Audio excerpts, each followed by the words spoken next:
things going on. But anyway, welcome everyone. Welcome to our author, Bob Beatty, tonight. We're going to have a great conversation about his book, which I see several of you have in your hands already. But if you have not yet purchased your copy, it's called Play All Night.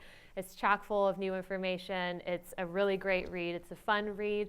It's available for purchase for 25% off tonight only. He will also be sticking around afterwards to sign those books for you. So, and if you did pre-purchase the book, you have a little gift in there. So just as a little thank you for pre-purchasing the book. I'm just going to briefly introduce Bob, and then we're going to jump right into it. So Bob Beatty is a longtime music lover, a longtime Allman Brothers fan, and of course, a longtime worker in the public history field. He's done a lot in his career. He spent more than 25 years working in nonprofits and museums before getting his master's degree, or during getting his master's degree and his PhD degree. And he says in his bio, it was just kind of fate that he was going to write a book about the Allman Brothers as part of his PhD project. We'll talk a little bit about how that came about. So please, and I didn't say who I am. I'm Claire Haley with the Atlanta History Center. So we're really excited that you're here tonight. So please join me in welcoming tonight's featured author, Bob Beatty.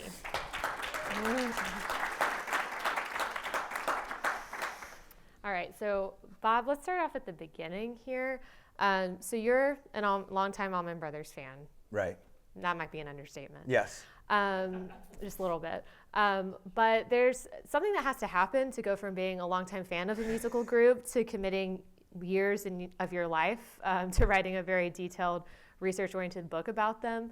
What was that first a little nudge that drove you to this project? Yeah, so the first thing was I've been playing guitar since I was 12 years old. 1983, I got my first guitar. And in those early days when my guitar teacher, Tim Brown, introduced me to the blues, it was a whole, and I'm sure that's happened to a lot of y'all in this room. The first time you heard the blues, you're like, whoa, that is something completely different. Mm-hmm. And for a guitarist, and when you're little, it was easy enough to do to make sound okay to make me want to keep doing it. Mm-hmm. And then, and I really can't separate like playing music or as a young person and pursuing it and like the fandom and where this resulted and those things. Because what ends up happening, and there's really no straight line from like that point to this, but the through line was kind of continuing to pursue that music and finding different ways that people did it, ways that excited me about the music, how it was presented and all those things. So that was the sort of basis of it. For this particular band, it was literally I listen to my talks every time, y'all. So if you've seen my talks on YouTube, I'll say something I've already said before. And I listen to them to better edit myself going forward. And the bottom line is this: I got a greatest hits CD in about 1993. And it was the Allman Brothers' greatest hits, which is a complete misnomer because the Allman Brothers really only had two like top 40 hits. That was it. Ramblin' Man and Crazy Love. Neither of them are at all representative of the music that they were playing here in the early days and, in their formative years, 69 to 71, 72. And the music was like this renewed sound of that music. It's Muddy Waters and it's Elmore James and it's B.B. King, but it's also got all kinds of other weird stuff in it that I didn't quite understand. It was very psychedelic, which was actually I did understand, but I hadn't really heard it in that kind of blues music, etc. The fundamental reason I chose to write on it is I'm a nerd. I mean, I just got to get down to it. And what it was at some point, Ron Kearns is here in front, and Ron used to write for a magazine called Hittin' the Note, which was the Allman Brothers fan club publication. And it ran, at least when I discovered it, on a pretty spotty schedule. It was really done on a wing and a prayer by a bunch of fans. And I would read these accounts there and other places, and I would meet old-time fans, because my whole thing was, and I'd listen to Allman Brothers, Jessica Young's here, and she ran with my crowd in college, and I would tell everybody, did you hear these guys? You need to listen to this. And people would come over to my house, and I'd put on Allman Brothers, and they'd all roll their eyes. And it was like one of those constantly trying to find people that shared that love and be able to express it.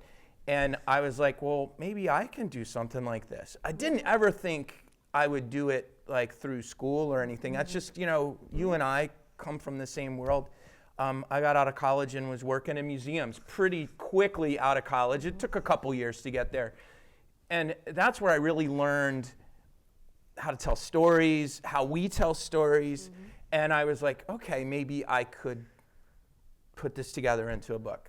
Bottom line, I'm a dork. And I wanted to figure it out for myself. And that book is as much about me trying to solve why this was special for Bob as anything else. Yeah, well, your experience of, trying to figure out how to tell the story and trying to, entice your friend group into coming over and really getting the music kind of mirrors to me Duane's efforts in the early days of trying to find those other people who are really going to get what he was trying to do. So your book is different from other books about the Allman Brothers, right? Because it follows specifically Duane Allman and crew, right? But it follows him through his early journey, and unfortunately cut short journey, of finding the people who were going to build this sound with him. Because for him, it wasn't about having a front man necessarily that you're gonna have the backup band. This is very unusual for this time, right? It's about finding people who are gonna be able to get together as musicians and create something new.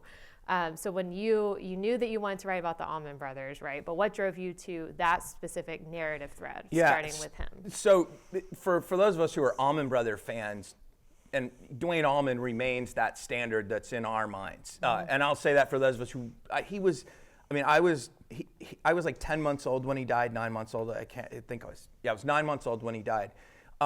So there's this shining star. And that was one thing when I would read about the band when I was just like reading fan accounts or just learning about it, and it all goes back to this like one person. Well, that was also Duane's guitar playing, his band leadership, his spirit comes through to me in the music. The guitar playing, obviously you hear, but the music reflects that spirit that I understood. So it was an obvious choice for me to sort of, all right, what is it about him? I deconstructed the entirety of the history in my own mind. Really, by deconstructing this album is how I was able to kind of piece together how the story worked out. The piece that Claire said that I think is really important, and one of these days, people keep saying, what's your next book? And I'd really like to do a little Duane Allman and leadership lessons book or something, because I've spent a lot of time in business leadership in my life, and he did some things that work really well. And I think one of the best things was, and I was attracted to this from the beginning, was this sense of ensemble playing, which you mentioned. Up to that point, really, Duane's efforts at stardom resulted in his brother, Greg, who was a very good-looking man. Especially, Duane was, I guess, a good-looking guy, but Greg was a really good-looking dude. And they kept wanting him out front. That's obvious, right? The dude is a good-looking guy with a lot of charisma. He got band members, and this is true too if you're a business person or a leader in any initiative, get people who push you, who make you do more than you would typically do. And if you are the star, you get away with a lot more, right, than if you are accountable. True, by the way, about leadership, period, as anybody in a leadership capacity. So I was really attracted to that. I'm also very much attracted to the music as a conversation, as a general theme. That's what, and I say this it's either in the introduction or preface, and my very best friend in the world, who Tim knows, actually so does Jessica, Troy Wilson, wrote me and he goes, this is my favorite line in the whole book, and it was something like, the Allman Brothers are the best conversationalists in music. And that's how I see it. Where does that come from? Like, that's a stated fact that people say. But I wanted to figure out where that came from. So one last piece on that is the Allman Brothers have a 45-year history that begins March 23rd, 1969, essentially ends as a touring band October 29th of 2014. Within that large span of history is a lot of ways and directions you can go and tell a book. I chose to start at the beginning and end it before things got a little bit super crazy with drugs and money and pop, Cher was in the story, and that I had to have an ending point, and that's why I ended it more or less with Barry Oakley's death, because to me that ends this original period. So I chose the original time because it's what everybody talks about, and I wanted to figure out why. And then as a historian and as an author, I had to stop somewhere, and that's where I chose to stop. Yeah, it makes a lot of sense. The editor's going to send the book back to you and say, I need you to, cut it down a little bit. That makes sense. So let's take it back to the beginning then about Duane and Greg's upbringing. Mm-hmm. So how did they first get into music? And can you talk about their early, particularly Duane's early fits and starts, and kind of how he discovered that being a studio musician, I mean, he could play as well as any studio musician, right? But that wasn't going to be the thing that was going to make him fulfilled musically. Right. So how did they both come to music? So the stories are, the general story is there are two things. They went to a review in Nashville. Jackie Wilson was the headliner. And there's a couple others. Greg Allman tells the story, and he adds all kinds of people in it at different times that probably weren't on that tour. But the bottom line is they saw something that really shook them. Mm-hmm. And there's the story that Galadriel Allman tells in her book that I tell in mine is apparently they were up in the white section of the theater, which was at that point in the balcony because it was a black performers playing.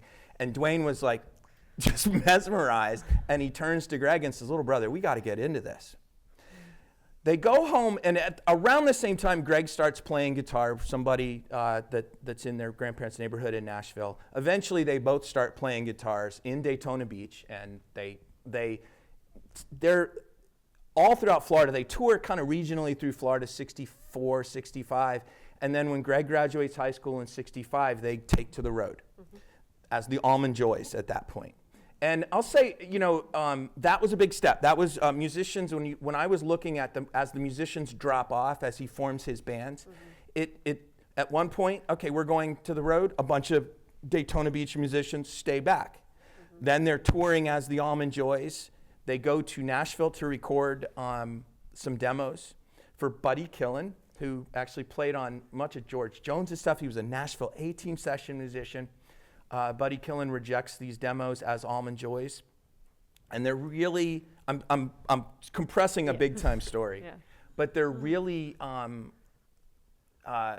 frustrated, Duane is, and they get a contract to go out to Los Angeles. And I should back up and say Southern musicians at this time had really very limited choices for what they could do. They had to leave the South to make it. Many Southern musicians start off in Nashville-ish, which is a town that is focused really on country music at this point. The other options are typically New York, Chicago, Los Angeles. Atlanta did have a bit of a recording scene as well, but nothing that was propelling people. Stars had to leave. They left their bands behind. I mean, Elvis did it. Johnny Cash did it when he moved out west. It was what happened. And what's going on is, as the Hourglass and as the Allman Joys, they're playing basically cover songs. And Duane is an incredible cover artist, but cover songs don't sell records. They go to LA, they're in this band called Hourglass, they record 2 records. Greg is the front man for those records. If you've heard them, and all of us hardcores in this room have heard them, it sounds to me like Tom Jones / Blood, Sweat, and Tears second version, kind of pop psychedelia. It doesn't sound right. Greg sounds good. Duane quits the band because he's pissed off. And I'm burying a lot, but he had incredible frustrations in LA because he was hamstrung. He also had nothing else to offer the record company. Yeah. He didn't sing. He didn't write songs. And at that point was somewhat uncreative in how he arranged songs. If you listen to the cover songs that they did as Allman Joys, it's pretty direct copy from other versions, Eric Clapton being one and Paul Butterfield being another. Duane really had no options. He quits Hourglass, and that's what you said. He goes first to Florida, then he finds his way in Muscle Shoals, Alabama, and he gets his foot in the door on a Clarence Carter session, and he gets called back about a month later to play on Hey Jude. Well, he gets called back for Wilson Pickett's session, which results in Hey Jude. And if any of you, again, were around and remember Wilson Pickett's Hey Jude in early 1969, I guess late 1968, massive hit. All Duane's pushing. Wilson Pickett did not want to record the song at first. Duane and Wilson Pickett stayed behind when they took a lunch break because hippies and black people were not welcome in restaurants in Muscle Shoals. And at some point in a 2-hour stretch, Duane convinces Wilson Pickett to record this track. And it's so amazing because, again, he'd been so constrained to that point. And he's sitting there with one of the top soul stars in the world. And the outro, the coda to that song, the vamp, is they're literally back to that conversation. They're talking to each other. Wilson Pickett is screaming out things, and Duane is playing along with him. And he makes his name at that point. That record was recorded in October of '68. He immediately got a contract in Muscle Shoals and was pretty much the top session guy there at Fame. And then right in the middle of it, he starts recording a solo album, and he's making a ton of money. And he realizes, I don't like this anymore. I want a band. Literally, he says this, I want a band. I want to start gigging again. And there's a million quotes he says. One of my favorite is somebody said, you can just sit around here and make $5 a week and you'd be fine. And Duane says, I am just not one of the sitting around on my ass making $5 a week kind of guy. And, he quits that to go on the road for $3 of meal money a day. Again, you're talking $500 a week in 1968, 69 is a lot of money. Yeah, and how old was he at that point? 22. Okay, he's born in late 46, so he's 22 years old. Yeah. He's 22 years old, and he's really turning down the chance of a lifetime. By the way, he does it later when he turns down Eric Clapton, too. We might get to that here. It's in the book. Mm-hmm. Yeah, absolutely. So my quote that I wrote down from him that Walden recounts that he had told him, right, was when he starts trying to form this band. So he quits the studio musician gig, walks away from steady work, which, for a musician is a big deal, right? For anybody, right? Anybody, especially musicians, yes. Right? It's a big deal. He said, quote, I'm just going to ride around various southern cities and sort of sit in with the music scene and see what I can find. So that was his strategy, right? He's like, I'm going to go, I'm going to feel it out, and I'm going to find these kind of kindred spirits who are going to be interested in making the kind of sound that I'm looking for. So what types of scenes did he go to? Who was his first recruit for what eventually became the Allman Brothers? So his very first recruit is Johnny Johnson, J-Mo, which immediately makes the band integrated, by the way, at a really critical time. So J-Mo is an African-American man. He's a drummer from the Gulfport, Mississippi. J-Mo had played in Percy Sledge's band for a time and several others, Joe Tex, artists who were either managed or Phil Walden also did their booking. So J-Mo is in the orbit of Phil Walden down in Capricorn. Let me back up and say what she's talking about. Phil Walden eventually buys Duane's contract from Rick Hall in Fame. So Duane is trying to make a solo record. It's not going well. And Phil Walden, later of Capricorn, that's not invented yet, but of Capricorn Records, Jerry Wexler of Atlantic put money together and buy Duane's contract. At that point, they have paid, I might have in the book two different numbers, 10 and 15,000, because I've seen two different numbers and I can't remember what it is. They paid a lot of money, a hefty sum, for a guy who doesn't write songs, who doesn't have a band and doesn't sing, right? That's what they believed in. So the first recruit is J-Mo. J-Mo comes really oddly because he gets recruited to go to Macon to join basically a studio rhythm section that never happens. They're looking to make a studio band in Macon like what they do at Stax in Memphis and like what they did at Muscle Shoals. Duane is in Muscle Shoals, still trying to do his contract. Phil sends J-Mo over with a note that says, we got this guy here who plays so weird, nobody knows if he's good or anything. And Duane's answer is, you kidding? This cat is burning. And if you've ever met J-Mo or watched him play or anything, he's one of the most unconventional human beings on the face of the earth, but he's also an amazingly sympathetic and empathetic musician to others. And something about those two immediately clicked. They're in Muscle Shoals living together, black man and a white hippie. They're playing and practicing, and Barry Oakley, the bass player, ends up joining them. Duane had met Barry sometime in the summer or fall of 1968 in Jacksonville. Barry played in a band called The Second Coming with Dickie Betts. You guys are hearing how all of these things are connecting, right? We've still got 2 more to come, by the way. Duane spends much of the latter part of 68 and early 69 trying to recruit Barry Oakley to come be his bass player. Barry is the ideal bass player for the band and the model for every bass player that follows him. It's incredible. The Grateful Dead had really one bass player for their whole time, Phil Lesh. The Allman Brothers have had like 4, 5? 1, 2, 3, 4.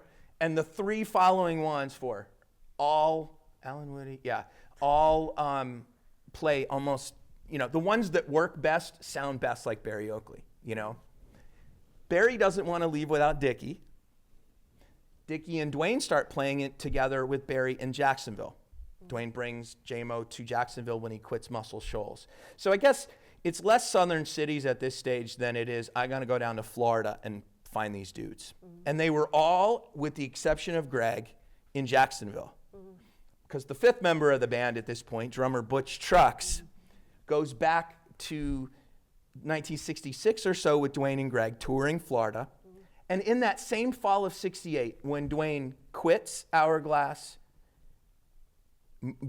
records in Muscle Shoals for the first time with Clarence Carter, he also records with Butch Trucks and a band called the 31st of February down in Miami, and they tour a bit. This is like a 3-week span, y'all. Seriously, he leaves LA, comes to Florida, forms a band, records demos in Miami, somehow ends up in Muscle Shoals, and this is all driving, right? You're not flying around to these little towns, right? In like a 3-week span, this guy has like almost a whole mini career. And they had already met Butch, they were in this band, and so when Duane gets back to Jacksonville, they realize J-Mo is a great drummer, but they need a little more power in the back line. J-Mo says Duane always wanted 2 drummers. So that's unique, right? Now we're at 2 drummers. 2 lead guitar players, also not happening. And the final piece of the puzzle is a guy who can sing. Who's out in LA. Greg is in Los Angeles, fulfilling this contract with Hourglass. He recorded, y'all know the Tammy Wynette song, D-I-V-O-R-C-E. Greg recorded that as a single. It's pretty bad. He says so as well. But while he's in LA without his brother, he writes It's Not My Cross to Bear, which is the song that basically leads off their debut album. It's the 2nd song. And the song Dreams, that I think is one of the greatest songs in the history of recorded music.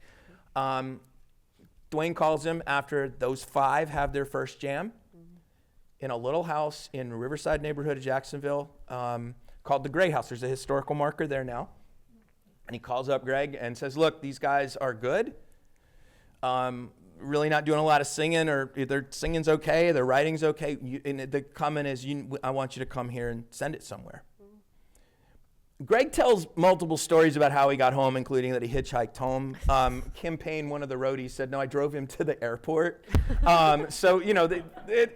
Stories are hard. That's why the stories that end up in there are the ones that really have the best verification. Yeah. But Greg ends up in Jacksonville, and that's it. The band is immediately locked in, pretty immediately.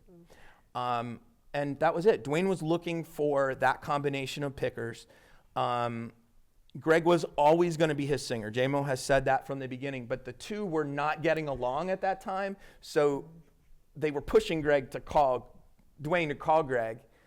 And then there were always issues with brothers and bands and all this sort of stuff. So it wasn't like it was gonna happen, like it was fated to happen, but it wasn't a straight line, like I said, and nothing's really a straight line either. Yeah, and it's so amazing. What you mentioned about how Duane did all of this in just a span of a few weeks. There's a few times I was reading in here, and your chapters are, done by time period. And there's a couple times where I'm like, wait, this is only a couple of months for this whole chapter. It's because he was, shoving so much. I mean, he had almost multiple careers before landing where he was, and they were all so young too. Yep. That's what blew my mind when I was looking at their ages, and their kind of interesting approach, also kind of reflects their age. Where like we don't care about the money. We're just going to jam, and we're just going to make music, and we're just going to find a way to make it work, which of course, luckily for them, it did, but that was far from certain when they started. Absolutely. So their first couple of years, I think you wrote in the book, for their first, I want to say 2 years, they were on the road for 300 days a year? Yes. That's crazy. Yeah, they would advertise for years. We as fans would say they played 300 shows a year. There is no way, but they did play probably 250 shows a year between 1969 and 1971. They were playing an awful lot, and they did not spend much time home at all. That's a punishing tour schedule for anyone. But then also looking at who the Allman Brothers Band, who was in the band. I want to spend a moment. You mentioned earlier that hippies and African Americans in the South were going to run into problems when they were traveling around towns. I don't think I fully had internalized, obviously about race relations. I was very aware of that dynamic. I don't think I had fully internalized how much animosity there was towards men specifically with long hair. I mean, you talk about in the book some of those instances. So what was it like for them, being so young, being on the road constantly, being on the road as an integrated group, and being on the road as an integrated group with a bunch of guys with long hair who, I mean, y'all all know what they look like, but the photos in the middle just really reinforce looking like some dirty hippies. They look like outlaws. Yeah. What was it like for them? So this is a big part of the story, and it's a story of the music of the South, and it's a story of really modern music too. Black influence, the African American influence, is so deeply rooted in American popular music. Without it, we do not have what we know of today. They embraced that. Duane and Greg did from the very beginning. I say it's every audience I talk to. We can claim to be colorblind all we want. We are not. We cannot be. I mean, metaphorically colorblind. I know some of you guys are literally colorblind, but you can't say I don't see it. I don't like I don't think literally can say I don't see race or it doesn't exist or it's not a problem for me, blah blah blah, because it just exists. It's a fact of life. It's a fact of the existence of people. Duane and Greg embraced this from the beginning, and earlier in the book I've talked a little bit about the integrated bands. They played in integrated bands in Daytona Beach, Florida, and we don't think of Daytona Beach, or at least I don't, as a hotbed of segregation, but y'all who grew up in the South, you know what it was like in that era. They were crossing those boundaries with their long hair from the beginning, and had a real, Duane and Greg both had a real issue with people who had an issue with that, so it was very natural for them. I think because of that embrace of Black music, Black culture, and African American musicians and as brothers in arms, if you will, I think that the hippie part of them, of their being, which was such a threat, to the social order here in the South, they recognized this kindred spirit with not with Black musicians, with African Americans. And my understanding about that crew was they were very much a brotherhood because they were all working for this common goal for the music. I mean, in any adverse situation, you do seek, sort of empathetic, sympathetic characters within it that help support you to keep you going. And they believed in the music, that much that they were willing to endure that. There's a lot about their long hair in the book. And I was encouraged by my editor to talk a little bit more about that in terms of gender. And we talk a lot about gender now. I'm not going to get too deep into it, but you have to remember, in 1969, for a Southern guy to go around with long hair was not cool. I mean, I'm sorry, it was very cool. It was not cool, though, to the social order. It was a bit of a threat. It felt threatening, yeah. Running around with a Black guy and a whole bunch of white women. I mean, to say, like, that is a dangerous situation in this whole entire time period. And Duane, they got arrested in, 1971, about a week, this is crazy, a week after At Fillmore East, they record it, they get arrested in Jackson, Alabama. And they get arrested with I think I use this book because I've loved this word since freshman year English. They had a pharmacopoeia of drugs with them. They had a collection of everything from horse tranquilizer to PCP to mushrooms to heroin, cocaine, etc. And they all got thrown in the black jail of Jackson, Alabama. I've never heard J-Mo speak about this incident. I imagine he was absolutely scared to death. I can only imagine. I know the band themselves who have spoken with it also were scared, but in the mugshots that circulate, you see the 5 white dudes, there's no mugshot of J-Mo that circulates. Really? Yeah. I'm not conjecturing. I'm not making anything up. I'm just telling you guys, what the story. It was dangerous. And by the way, when you're doing a bunch of drugs and looking like a bunch of pirates, driving around middle America in this era, you're taking a chance. Yeah, and it's not like the road life is easy, or that you're going to always run into good characters on those trips either. So if you compound that on top of having to, just even finding accommodations or finding places to eat, when you're on the road in that situation, like, it was just such a harrowing time for them, and something that I think your book does a really good job of helping us to appreciate, of what some of those specific instances were like. So they're trying, and on top of that, touring was so important to who they were, as musicians and as a band. It was absolutely essential. Right. So on top of that, they're probably touring more, than maybe some other groups would have been, because they recorded a couple studio albums, but it was really that live sound that they knew was going to be the thing that took them to the next level. Yeah. So I'd love to talk a little bit about that, about how they arrived at the decision to record a live album. Yep. And how their live album was a lot different than a lot of the other live albums that would have been recorded at that time. So how was their approach different, and what brought them to Fillmore East? So the Allman Brothers got together in March of 1969. In August of 69, they recorded their debut album. Brilliant name, the Allman Brothers Band. It doesn't sell well at all. In fact, it doesn't crack, I think, 40,000 units. And they immediately go back into the studio. They start doing demos in February of 1970. And they release an album at the end, in September 1970, called Idle Wild South. That's the record, for those who aren't familiar. It starts with Revival, People Can You Feel It, Love Is Everywhere. It's got Midnight Rider. It's got A Memory of Elizabeth Reed on it. And they put the record out, and it's this tight song, crafted carefully. Honestly, listening to it today, I'm like, I don't understand why it didn't break, because it's a good record of songs at a time when good songs were on the radio. Why Midnight Rider? By the way, they didn't release Midnight Rider as a single, which is a dumb decision in my book. It's a great song. So that album goes out, and once again, they're not selling.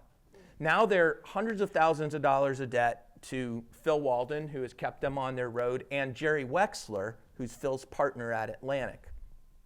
And the band decides sometime in the fall of 70 that their next record's going to be a live album. I'm going to pause on that to get to your question, because live albums at this point are the Beach Boys today, which is basically the only thing live on it is the crowd. No shit. It was so highly overdubbed and overproduced.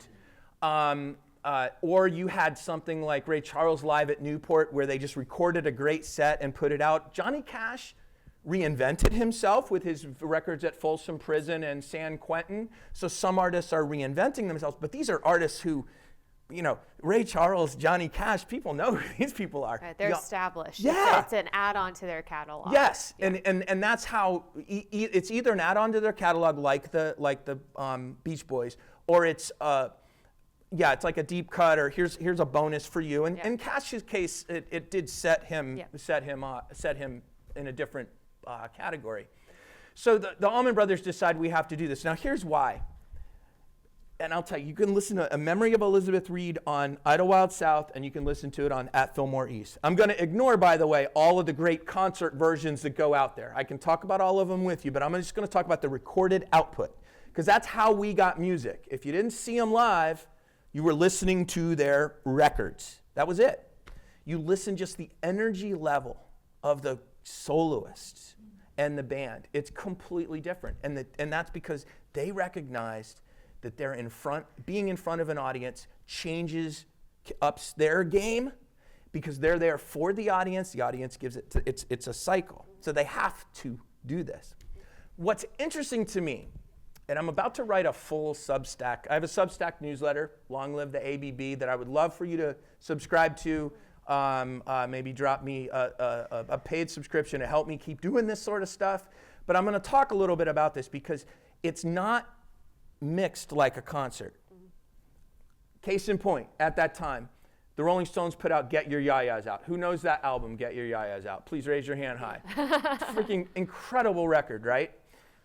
It's mixed like a Rolling Stones concert. When I put that record on, from the time I first heard it in the 80s, I thought it was a live Rolling Stones concert I was listening to coming out of my speakers. Turns out, multiple versions from multiple shows, overdubs done on vocals and on guitar parts. They're fixing it. That's how live albums are. The Allman Brothers say, no, we're recording this as an album live, okay? So it starts out with, this is why it's always bothered me, there's fade outs in every track. So instead of Statesboro Blues, then it would go into Don't Keep Me Wondering, and you would keep the crowd noise like the Stones did, and boom, goes to the next one. Then it goes into Stormy Monday. They fade all the tracks out because the band is saying, we want you to hear our tracks individually. These are our individual tracks. I think it's a brilliant move in some ways. I think it would sound better if it was mixed together differently. Now I'm nerding out now on you guys. But, you're in good company. But it is not. It's not a concert document, yeah. You know, right? Yeah.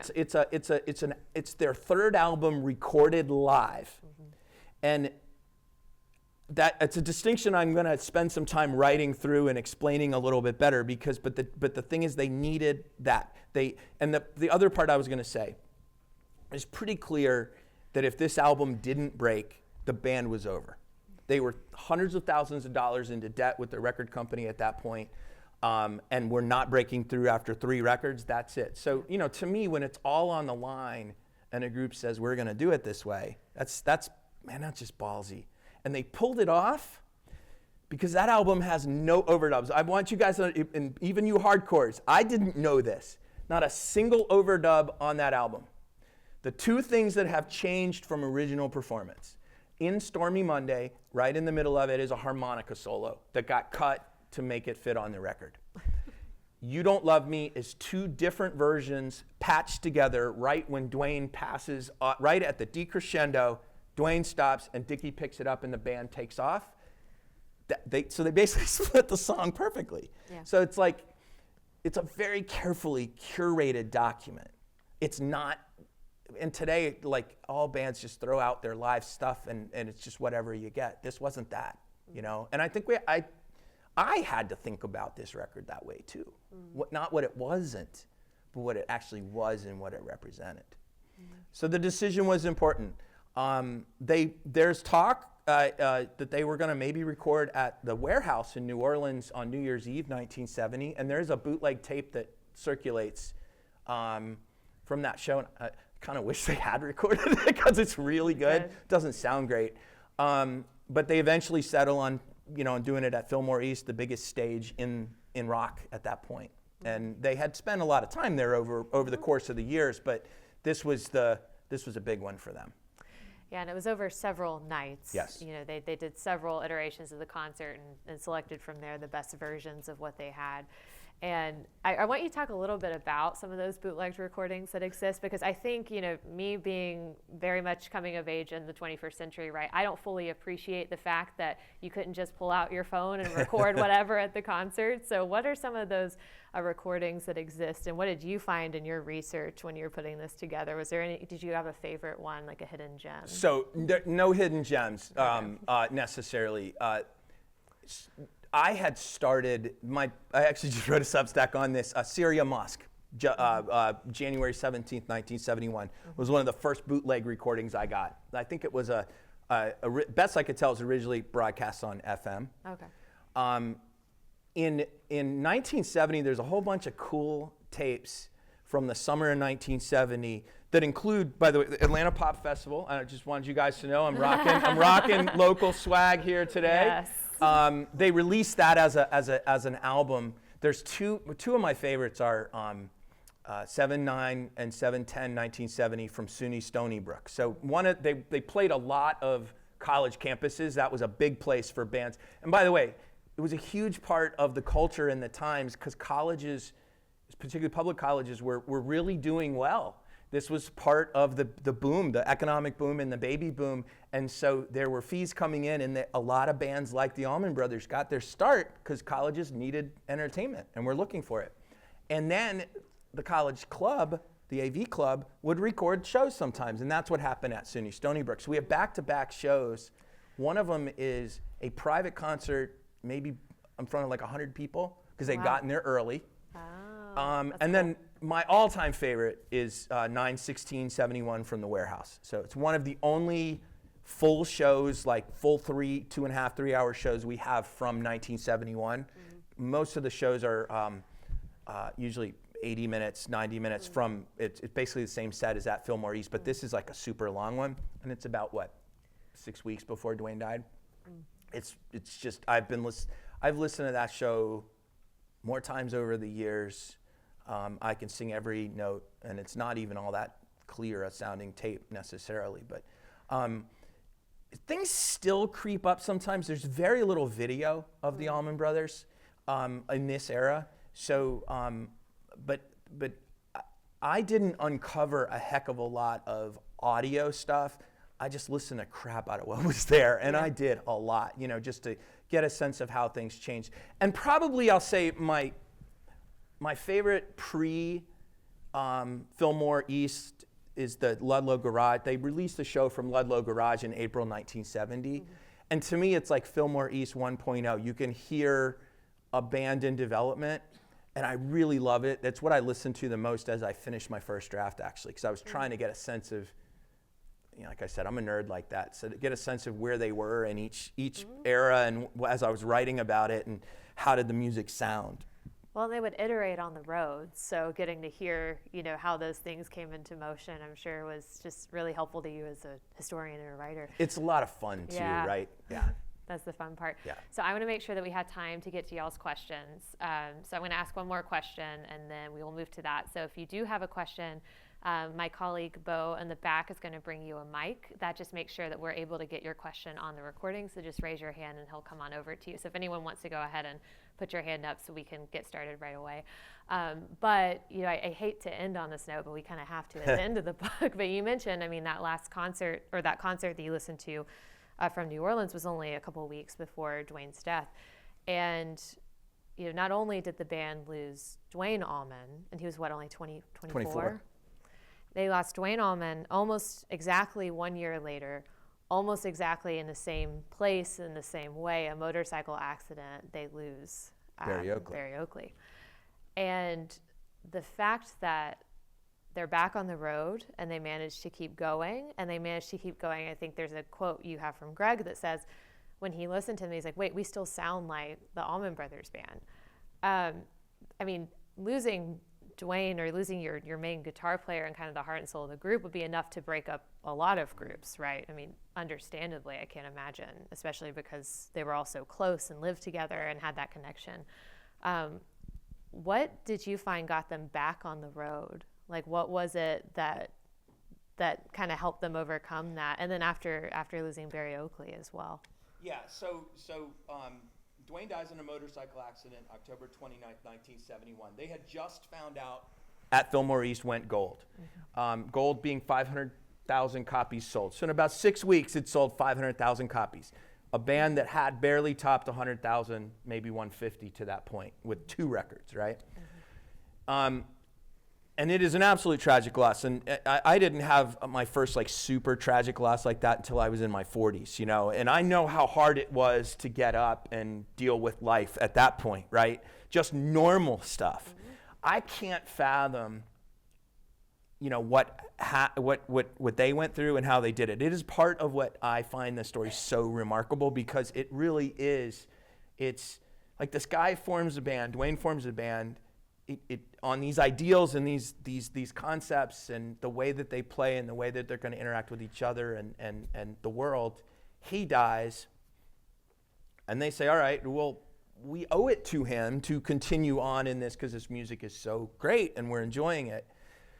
Sadly, it cost Barry Oakley his life a year later, and that year they toured. They had 90 shows without Duane between Duane's death and Barry's death in late 71, 1972.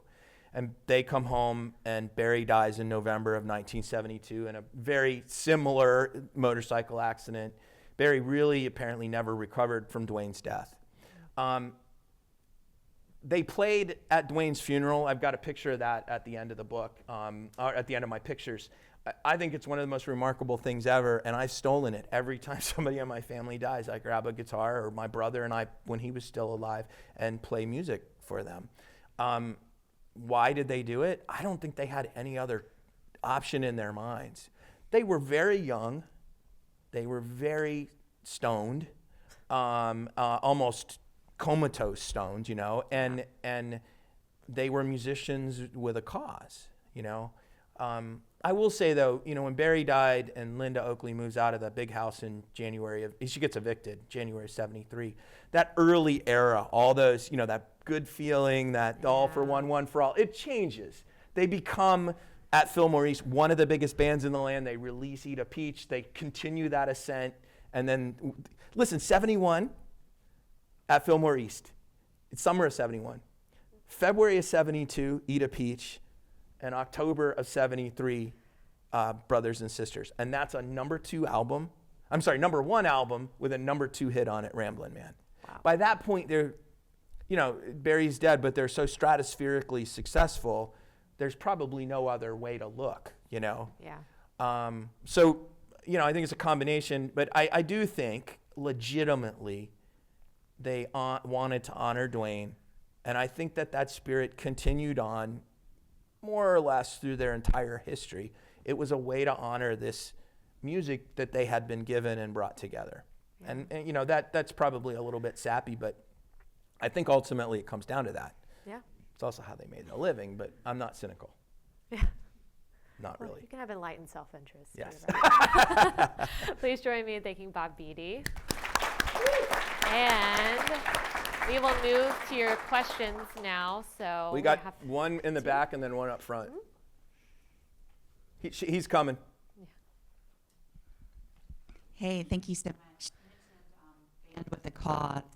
Will you talk about Jimmy Carter a little bit for us in the Allman Brothers Band? Yeah. I didn't write a lot about President Carter in the book. And partially it's because of the era that I was writing. You know, he doesn't come onto the scene until later. But I'm going to say this. Their relationship was a truly special relationship. Carter ran for president, and you know, we know this, in 1976. In 75, he starts recruiting support from the music community in Georgia, and ends up with Phil Walden down at Capricorn. And the biggest thing it starts with is the Allman Brothers played a benefit show for Jimmy Carter in November of 1975 in Providence, Rhode Island. It was broadcast on the radio. There is some clips of it online. And they basically played that benefit for free. And Carter and his campaign say that money kept him in the race, literally kept him in the race. When Greg Allman started being investigated by the feds for drug connections down in Macon, a trial a trial about the Dixie Mafia more than anything else, there's always been some conjecture that you know, the Ford administration might have been a little bit involved in pushing that because of Carter's relationship to Greg and to the Allman Brothers. Greg ends up testifying in a federal case against a friend of his, Scooter Herring, who goes to jail And Greg is basically persona non grata for a year or so with the Allman Brother crowd because he had done that. Carter never abandoned Greg. And I think that's pretty remarkable about Jimmy Carter because, listen, y'all were around in the 70s. You know what it looked like. I see the pictures. I know the stories about Southern rock and sex and drugs and rock and roll at this era. And I think that's pretty remarkable. That relationship stayed for years. I was sad. I was telling Claire, I really wanted to get a book to President Carter because of this relationship. And then he went into hospice, and I realized nobody needs a new book, at that era. I don't even need to pull any channels there. But I actually asked Sheffield if he would send a note to Jason Carter. I would like to give a book to him at least for that, because it's a real relationship. It's legit. I will say, final note, the Carter Center there, I talked to them about doing some research. They have very little on the Allman Brothers because all of the Allman Brothers work happened before Carter became president. So the stories of them helping out are all sort of pre-presidential. They're not in the presidential records. They're somewhere, I'm sure. Yeah. That's a great question. Thank you. And I almost wore my Jimmy Carter and an Allman Brothers t-shirt today, but I went with Atlanta Pop instead. So. We're right down the street from where Greg and Jimmy met. Oh, yeah? Oh, the governor's mansion. Right. Yep. Yeah. Yep. Just down on West Paces Ferry. We have Great one up question. here, West Paces Ferry. By the way, for those of us who grew up here in the Yeah, you 60s and 70s, you didn't have to introduce us to who they were like you had to with your friends. We all grew up learning to play guitar to their music. Right, Yeah. right. Everybody I know who plays guitar learned to play guitar to the Allman Brothers. Yep, Yeah. yep. Amazing. Can you talk a little bit, and it's also shocking to me that really it was only a 2-year career. Yep. I mean, all the stuff that came later, sort of. But the real Allman Brothers was only 2 years. 2.5 years, yep. It's shocking.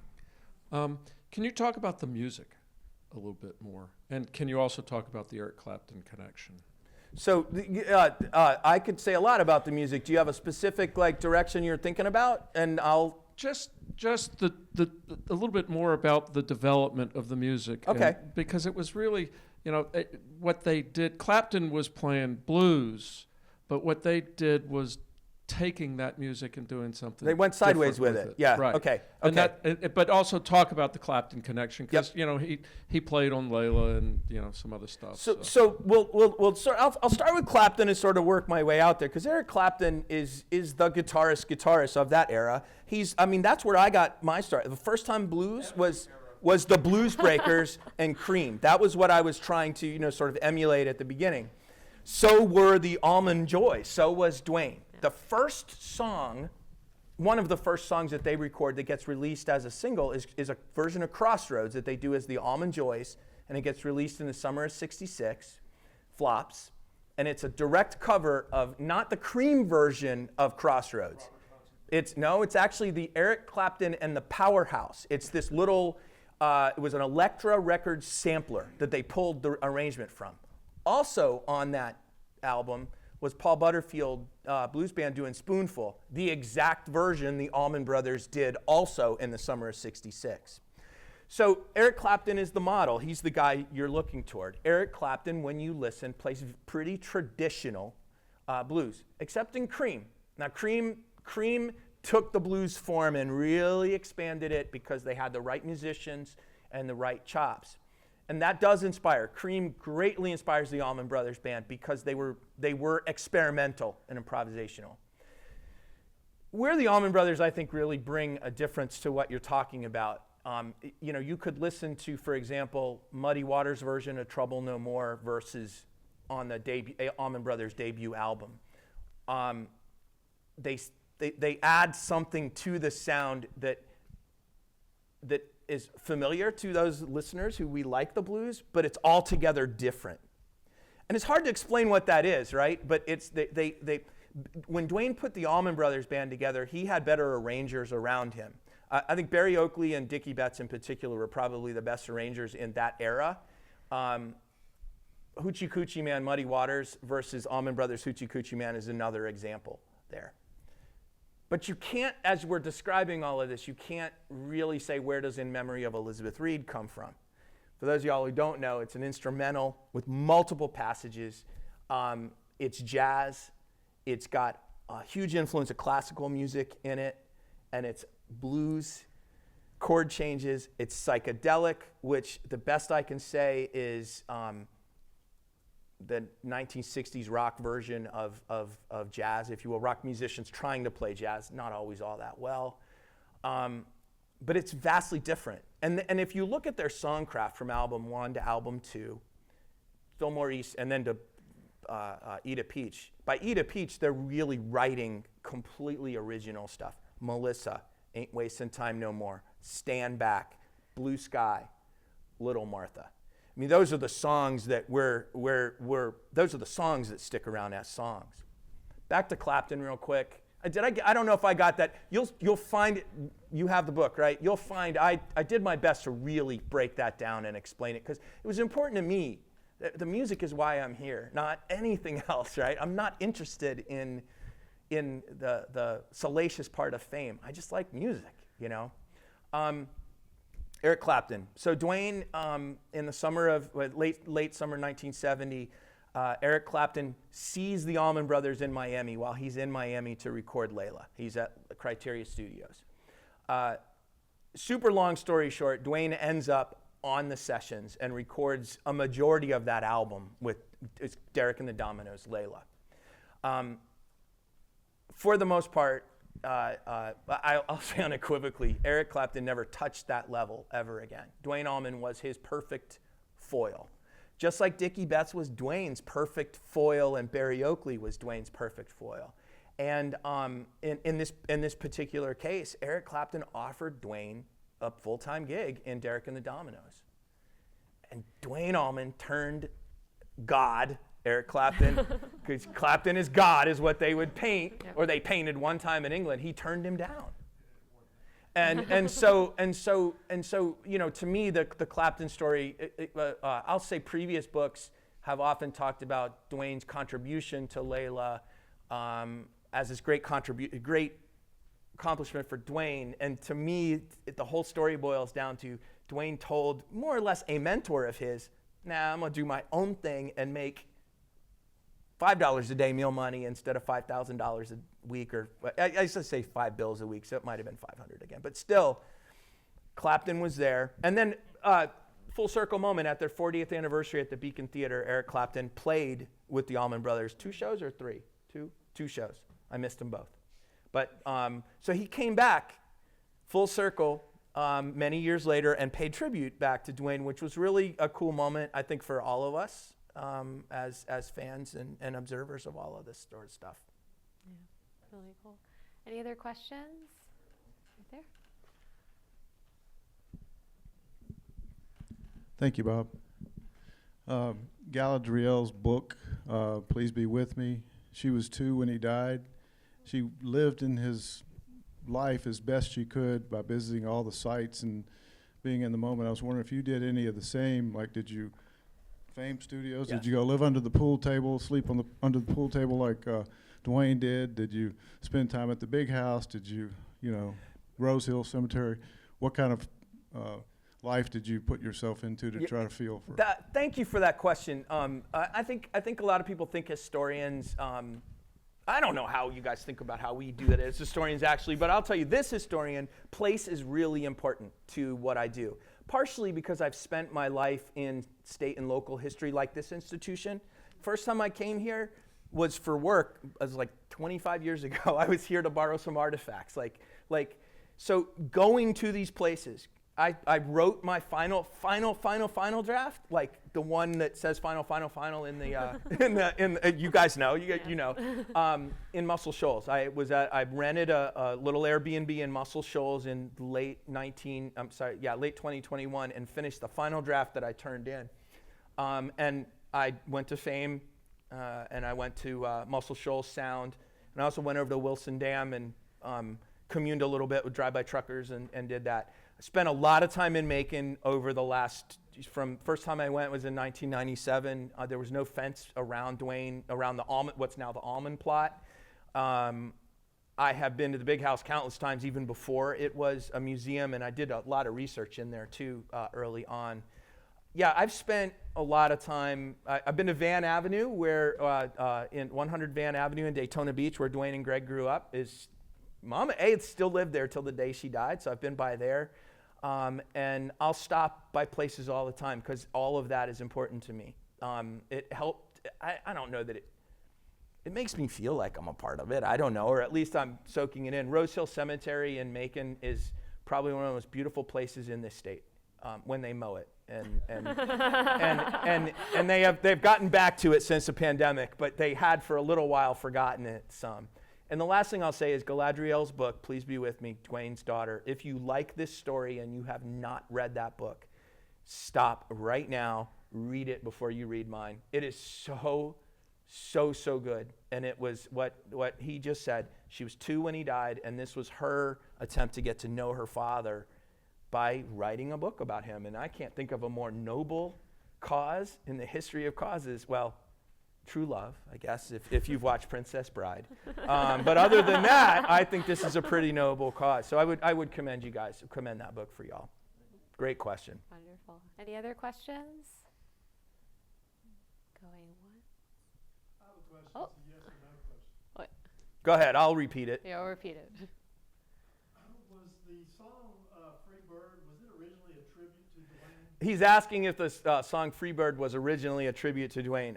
The best I can tell is at some point Ronnie Van Zant started saying it was a tribute to Duane. I don't know that it was. Any Leonard Skinner people in here know for sure if that's the case? I think they started later because it sounds like such a good thing. You know, we're going to dedicate this to Duane, and then later it was Duane and Barry. But I do not think Free Bird was originally about Duane. I don't think so. Could be wrong. Okay. Any others? We didn't even talk about Southern Rock or the flag. We got out of this one easy. Well, how long do you want to stay? Tell us about it. Well, Yeah. I didn't do that on purpose. I'll ask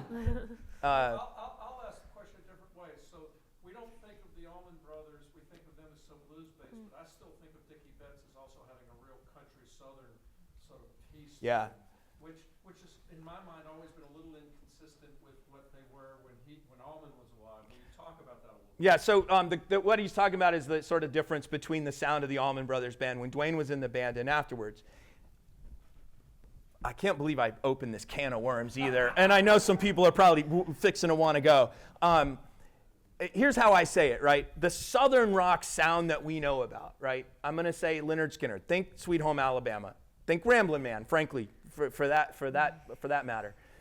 That sound, it's very sort of country boogie bass, got a lot of piano in it, and that's a different sound completely than what's going on from 69 to 71. The Allman Brothers Band are like the founders of what becomes Southern rock, which is just a marketing term. No band said, until later, we're going to start a Southern rock band. But in this era, they're just forming bands.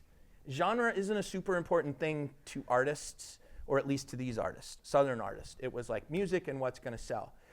By the time Duane dies, Dickie's sound, which is, he's got the most country tone in his playing and always has. That's where he grew up. Takes over musical direction of the band. And so 1973's Brothers and Sisters is very much rooted in Southern rock, which is when Southern rock takes off, 73, 74.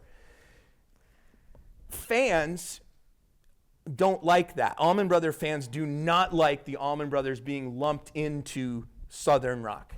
I know this because every time I post something on social media about Southern rock, I get a bunch of people lecturing me about Southern rock. And I was like, I literally wrote a book on this. I thought about this a lot. And I know we're on social media and everybody's an expert.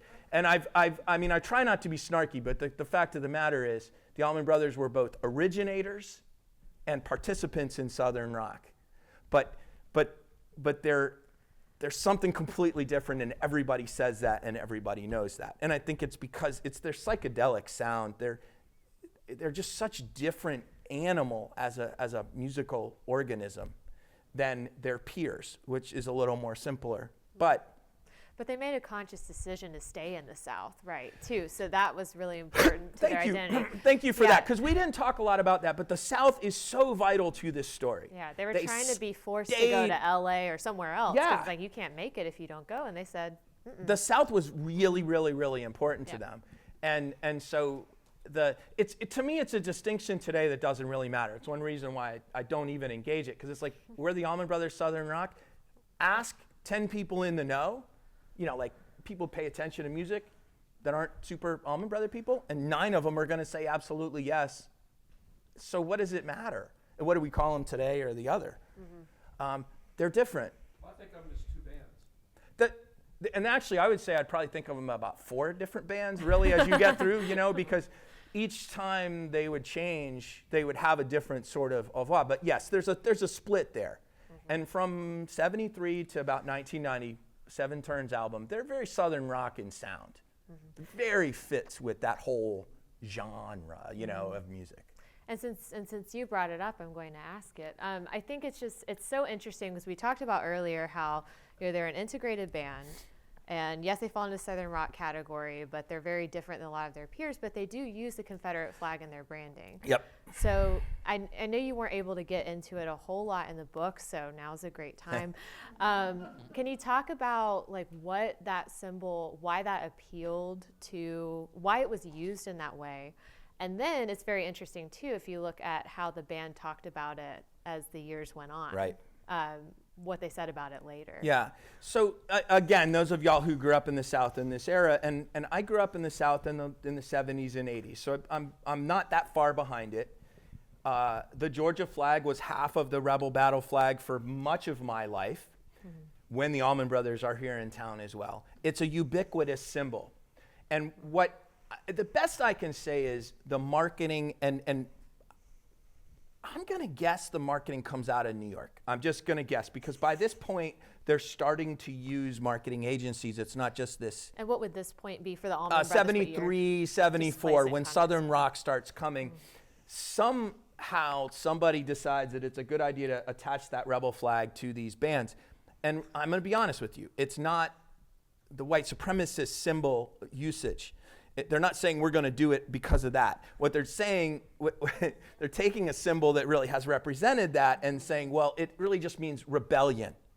And so Southern rock musicians and fans accept that across the world, by the way, as a sign of rebellion. To me, and I do say that in the book, this is a success of the lost cause narrative that changes the Civil War from a war fought for slavery or against slavery to some other nobler cause than that, which is just doesn't hold water now. The weird part to me is, and I don't think this will ever jibe, they had 2 black guys. They were 1/3 black in the time when they were touring with the rebel flag as their image. Can I add something to that? I grew up here.